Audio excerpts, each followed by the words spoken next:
Hey guys, it's Joseph. I just wanted to give an update on my new Betta Sorority. It's a 4 female betta fish, and it's a 25-gallon tall tank. Medium planted, some floating plants, some tall plants in the background. So I just wanted to share some things that I've learned about keeping a Betta Sorority. I'll try to keep this pretty brief. First of all, the size of your sorority. I only have 4 fish in here. I've seen recommendations that 5 to 7 is an ideal number, but 4 is kind of a minimum. I kind of got stuck with this number because the day I went to the pet store, they only had 4 females available, so I just went for it and hoped for the best. And that's really worked out fine. It comes down to having enough fish to spread out any aggression so that one single fish doesn't get singled out and bullied by another fish over and over again. 4 seems to be working out just fine for me.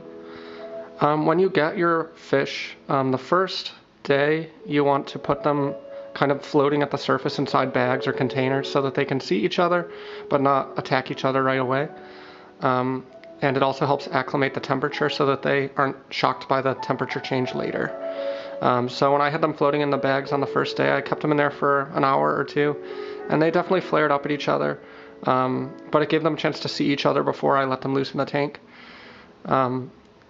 So talking a little bit more about the first day, that's when it's kind of,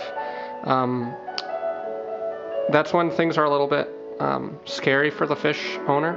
I kept a close eye on my fish to see how they were behaving with one another, and there was definitely some aggression, some fin nipping, some sparring going on.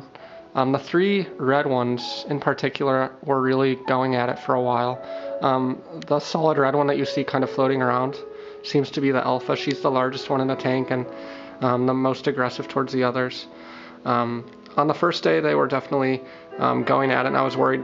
I didn't want any of them to get injured or overly stressed, but my advice to you is to just practice some restraint on the first day. Keep an eye on it, but don't make any drastic measures. Just kind of let them work it out among themselves.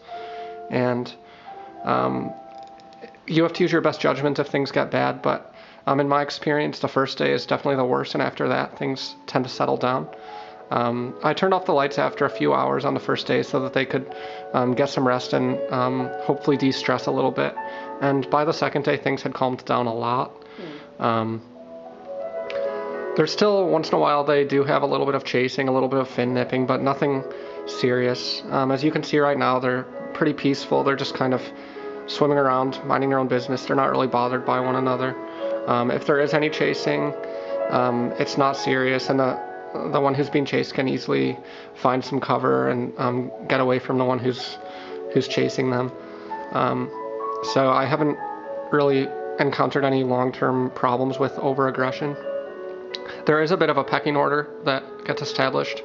My red one is definitely the alpha, and the yellow one at the bottom, who's the smallest, is probably at the bottom of the pecking order, but it's really not too bad.